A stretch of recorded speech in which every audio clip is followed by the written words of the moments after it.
Welcome to new standard public inter college online classes. आज हम आप लोगों को बताएंगे कि पदार्थ क्या है। तो देखिए, पदार्थ वह सामग्री है जिसमें भार हो, जो स्थान ग्रहण करे, जो दबाव डाल सके, जो अवरोध उत्पन्न कर सके। ठीक है, इसमें जड़त्व का गुण हो, ठीक है, जिसकी अवस्था में, ठीक है, परिवर्तन लाया जा सके, ठीक है, जिसका अनुभव हम ज्ञानेंद्रियों द्वारा कर सके, उसी को क्या कहते हैं हम पदार्थ। तो हमको समझाएंगे एक चार्ट एक पदार्थ के माध्यम से। ये भी एक पदार्थ है, हम भी एक पदार्थ है, ये आपका बोर्ड भी एक पदार्थ है, ठीक है, मोबाइल भी एक पदार्थ है। तो इसके उदाहरण द्वारा हम समझाएंगे कि जिसमें भार हो। तो देखिए, आप कोई भी वस्तु, आप स्वयं भी, आप भी पदार्थ है, तो आपके अंदर कुछ ना कुछ वेट होगा, कुछ ना कुछ आपका भार होगा। ये चाक लिए हैं, इसमें भी भार है। एक चाक लेकर देखिए, ये डिब्बे भर की चाक को लेकर देखिए, इसमें आपको महसूस होगा। देखिए, ये इसका भार कम है, इसका भार ज्यादा है। इसमें आप एक गत्ता ले लीजिए तो उसका भार ज्यादा होगा, ठीक है। भार के कारण आप एक गत्ते को, इसको डिब्बे को उठा सकते हैं, ठीक है। इसमें जो बड़ा गत्ता आता है, 2-3 गत्ता दे दे तो उसको आप नहीं उठा पाएंगे क्योंकि उसका भार ज्यादा है। फिर आपका जो स्थान ग्रहण करें, मान लीजिए आपके पास एक चाक है, ठीक है, तो आप इसमें आप 10, 20 चाक, 30 चाक को हाथ हथेली पर रख सकते हैं, ठीक है। इतने पे आप 20-30 चाक रख सकते हैं। ये जो डिब्बा आता है, ये डिब्बे में आप इतना 20, 30, 50 चाक तक, इतना इसका, ठीक है, सीमा है, क्षेत्र है, इसमें आप रख सकते हैं। लेकिन आपको लाया जाए, ठीक है, कि 300-400 चाक इस डिब्बे में पैक करना, भर जाए, ठीक है, डिब्बे से अधिक ना हो, तो ऐसा नहीं हो सकता क्योंकि इसमें क्या होता है, ये स्थान ग्रहण करता है। जब इसकी मात्रा अधिक हो जाएगी तो इसके लिए स्थान की मात्रा भी अधिक चाहिए, ठीक है। जब आपके पास में डिब्बे और अधिक होंगे तो इसमें चाक आ सकता है, एक डिब्बे में 200-300 चाक नहीं, क्योंकि यह स्थान ग्रहण करता है, ठीक है। जब मात्रा अधिक हो जाएगी तो इसके लिए स्थान की भी जरूरत होगी। अगला है जो दबाव डाल सके, ठीक है, कोई भी वस्तु है तो क्या करता है, कुछ ना कुछ दबाव डालता है, ठीक है। जैसे ये है तो ये हमारे हथेली पर क्या दबाव डालेंगे, इसको रख दे, ये भी कुछ ना कुछ नीचे की तरफ दबाव डाल रहा है, ठीक है। अगला है यह अवरोध। अवरोध मतलब होता है रुकावट, ठीक है, कुछ ना कुछ वो रुकावट उत्पन्न करे, ठीक है। जैसे हम चाक से लिए तो कुछ ना कुछ हमारा क्या हो रहा है, ये पदार्थ रुकावट उत्पन्न कर रहा है। जैसे इसमें लिख रहे हैं तो कुछ ना कुछ घर्षण के कारण क्या कर रहा है, ये रुकावट को उत्पन्न कर रहा है, ठीक है। अगला है आपका जिसमें जड़त्व का गुण, ठीक है। अब जड़त्व के बारे में आप लोग नहीं जानते। जड़त्व का मतलब होता है परिवर्तन ना होना, ठीक है। इसका अर्थ ही है जड़, ठीक है। जड़ जैसे आप लोग जानते हैं कि जड़ आपका रुका रहता है, डाली को हिलाए डुलाएंगे आप। जैसे पेड़ है, ठीक है, जैसे अगर पेड़ कोई है ऐसे, तो पेड़ में जो आपका यहाँ पर जड़ होता है, ये जड़ कैसा रहता है, स्थिर रहता है। इसके डाली को आप हिलाएंगे, ठीक है, शाखाओं को हिला सकते हैं हवा चलने पर, लेकिन जड़ जो होता है वो कैसा होता है, परिवर्तित नहीं होता, अपने स्थान पर रुका रहता है, ठीक है। इधर ऐसे जड़त्व का मतलब होता है परिवर्तन ना। जैसे चाक नहीं, तो चाक आपका किस अवस्था में, इस प्रकार से अगर चाक नहीं है तो ये कैसा है, विरामावस्था में। लेकिन जब इस पर आप कोई बल लगा देंगे, जैसे बल लगाए तो ये कैसा हो गया, गति की अवस्था में, ठीक है, ऊपर गया, फिर गुरुत्वाकर्षण के कारण नीचे आया। इसमें क्या उत्पन्न हो रहा है, गति उत्पन्न हो रहा है कि नहीं। तो जैसे आप, जैसे कि जड़त्व, जड़त्व का मतलब होता है परिवर्तन ना होना। अगर कोई वस्तु स्थिर है तो स्थिर रहना चाहती है, और गति है तो गतिमान है, जब तक कि कोई उस पर वायु बल न लगाया जाए। जैसे आप साइकिल चलाते हैं, तो साइकिल पर अगर स्थिर रुकी है तो उसमें आपको क्या करना पड़ता है, कुछ ना कुछ जब बल लगाएंगे, पेडल से आप चलाएंगे या हाथ से ढकेलेंगे तो साइकिल आपकी चलेगी, बिना वायु बल के नहीं चल, रुकना होगा। तो देखिए, आप लोग कहेंगे कि अपने आप क्यों रुक जाती है, ठीक है। रुकने का अधिकार होता है कि बिना वायु बल के वो नहीं रुक सकती। तो वायु बल क्या है, जैसे आप या तो रोकने के लिए क्या लगाते हैं, ब्रेक का इस्तेमाल करते हैं, ठीक है, तो जल्दी रुक जाएगी। ठीक है, और देखिए जो आपका जिस पर आप चल रहे हैं सड़क है, ठीक है, तो सड़क और पहियों के बीच में क्या बल लगता है, इसके बीच में एक बल लगता है, वो कैसा होता है, घर्षण बल लगता है। ठीक है, तो घर्षण बल लगता है, ठीक है, तो घर्षण के बल के कारण, ठीक है, कुछ समय बाद में, ठीक है, वही घर्षण बल क्या करता है, साइकिल को रोक देता है। ठीक है, यदि आप पेंडल को नहीं चलाते हैं।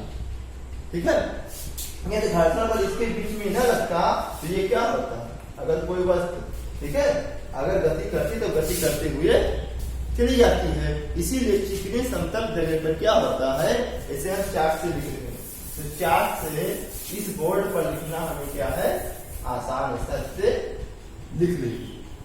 ठीक है, लेकिन यही चीज कोई खुरदरा चीज हो, ऐसे इस पर, जैसे इसमें इसे आगे लिखना हो तो कुछ हमें बल लगना पड़ता है। इसमें देखिए बल लगना, क्योंकि इस यहाँ पर घर्षण बल क्या है, ज्यादा लग रहा है। ठीक है, तो इसके लिए हमें बल ज्यादा लगा है।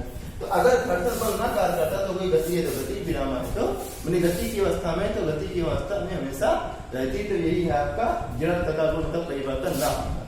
ठीक है, अगर जिसकी अवस्था में परिवर्तन आ जा सके तो ऊर्जा द्वारा आप परिवर्तन ला सकते हैं। ठीक है, जैसे ये चार है, इसको हम क्या कर सकते हैं, इसमें परिवर्तन ला सकते हैं। ठीक है, अगर इसको क्या किया जाए, पीस दिया जाए, ठीक है, ऊर्जा द्वारा, ऊर्जा लगेगा तो इसको गो का चोट के रूप में बना सकते हैं। ठीक है, या पानी है आपका, ठीक है, तो पानी में क्या कर सकते हैं, पानी का जो आपका टेम्परेचर है, आप जीरो से उसको जीरो से नीचे कर देंगे तो क्या होगा, बर्फ में बदल जाएगा। ठीक है, या आप पानी का टेम्परेचर 100 से अधिक कर देंगे तो किस में बन जाएगा, वाष्प में बदल जाएगा। फिर आपका जिसका अनुभव ज्ञानेंद्रिय, देखिए ज्ञानेंद्रिय सभी, जैसे आपका वायु, तो वायु का आप देख नहीं सकते, लेकिन इसका अनुभव हम कर सकते हैं ज्ञानेंद्रिय द्वारा कि हवा चल रहा है। ठीक है, अब इसके बाद में चाप हमारे हाथ में ज्ञानेंद्रिय द्वारा, अगर आप मुनि भी हैं तो आपके हाथ में अगर चाप कर तो आप जान जाएंगे कि चाप हमारे पास में है। ठीक है, तो अनुभव कर सकते हैं। अब इसके बाद में हम आपको बताएंगे कि द्रव्य कितने प्रकार का, इसके प्रकार क्या। तो द्रव को मुख्य रूप से 3 भागों में बांटा गया। पहला है ठोस, दूसरा है द्रव, तीसरा है गैस। तो हम जानेंगे ठोस क्या है। तो देखिए जिसका आकार एवं आयतन दोनों निश्चित होता है, जैसे इसका क्या है, आकार। ठीक है, अब आकार देखा जाए तो चाप होता है लगभग बेलना। ठीक है, उसके बाद में इसका आयतन, आयतन मतलब वो चारों ओर से जगह कितना कवर करता है। ठीक है, तो जिसका आकार एवं आयतन दोनों क्या है, निश्चित है। आप इसी को चाहे इधर भी फेंक दीजिए, ठीक है, तो आपका आकार भी इतना रहेगा और स्थान भी इतना ही छिपाएगा। ठीक है, मान लीजिए आप 50 चाक इस डिब्बे में आता है, 50 चाक को फिर निकाल कर रख दीजिए, फिर दूसरे इसी डिब्बे में रखिए, तो इसका जो आपका आयतन है वो ना बदलेगा ना ही आकार। इसे मोबाइल है, ये बोर्ड है, इसका आमना आकार बदलेगा, चाहे इधर उधर रखिए, आपका आकार और आयतन दोनों निश्चित रहेगा। जैसे में आपका हो जाएगा क्या, चाक है, ठीक है, ईटा है, ठीक है, उसके बाद में आपका क्या आ सकता है, ये बोर्ड है। ठीक है, ये सब क्या आते हैं, ठोस के रूप में आते हैं। ठीक है, उसके बाद में आपको आ सकता है जैसे चीनी है, ठीक है, साबुन है। देखिए ये सब क्या है, आपके ठोस के कैटेगरी में आते हैं। उसके बाद में आपका है द्रव क्या है। ठीक है,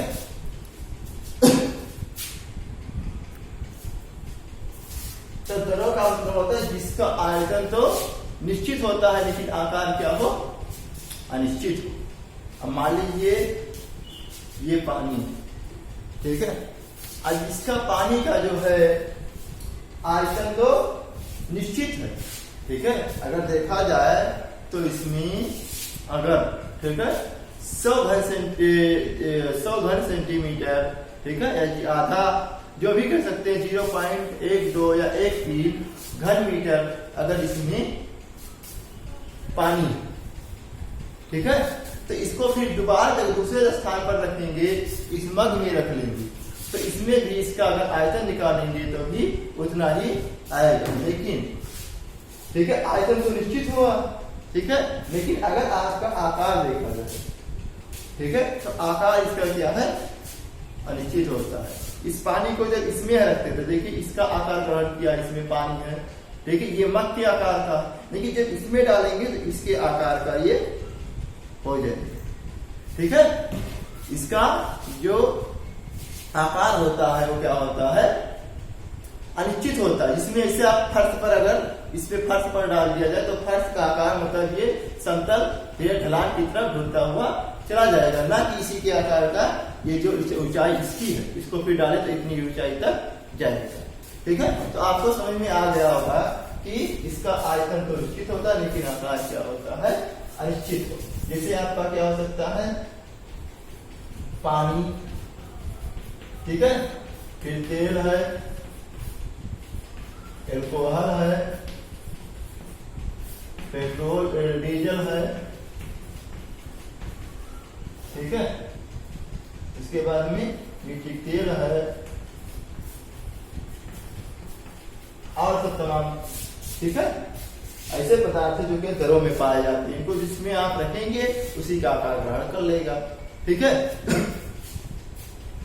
तो आकार इसका अनिश्चित होता है लेकिन आयतन जो है वो निश्चित ही रहेगा। अगला आपका आता है गैस। गैस का आकार एवं आयतन दोनों क्या होता है, अनिश्चित होता है। आपका कौन समझाएंगे कैसे होता है।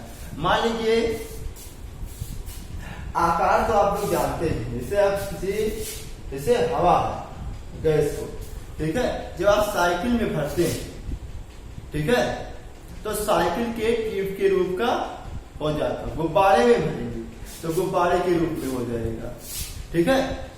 अब वही वायु, वही गैस है, जिसमें भी आप भरेंगे गुब्बारे में, तो गुब्बारा का जो आकार होगा, ठीक है, अगर वो बेलनाकार है तो बेलनाकार, गोल है तो गोलाकार बनेगा, ट्यूब है तो ट्यूब के आकार का हो जाएगा, इस प्रकार से तो इस प्रकार से ट्यूब के आकार का हो जाएगा। ये तो लेकिन आपको आयतन के एवं समझाएंगे कि आयतन के एवं अनिश्चित कैसे होता है, इसके बारे में आप लोग समझाएंगे।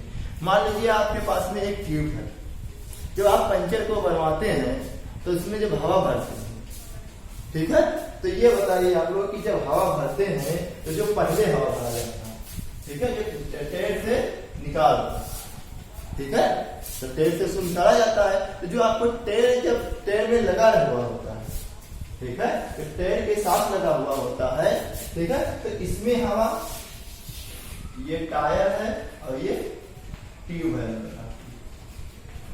एक अलग है आपका केवल वनली ट्यूब। इसमें हवा इसके बराबर जब ये लगा रहता है तो इसके बराबर चलते हैं साइकिल में, इसके बराबर इसमें हवा भरा जा सकता है नहीं, क्योंकि इसका देखिए आपका जो आकार है आयतन, देखिए जब आप उतने ही हवा को जब इसमें भरेंगे, ठीक है, तो ये आयतन ज्यादा छिपाएगा और ये दब भी सकता है, ठीक है। ये ट्यूब आप जब भरते हैं इससे कम ही हवा रहता है। देखिए जो ये हवा है, इधर हवा की बात किया जाए तो इधर आपका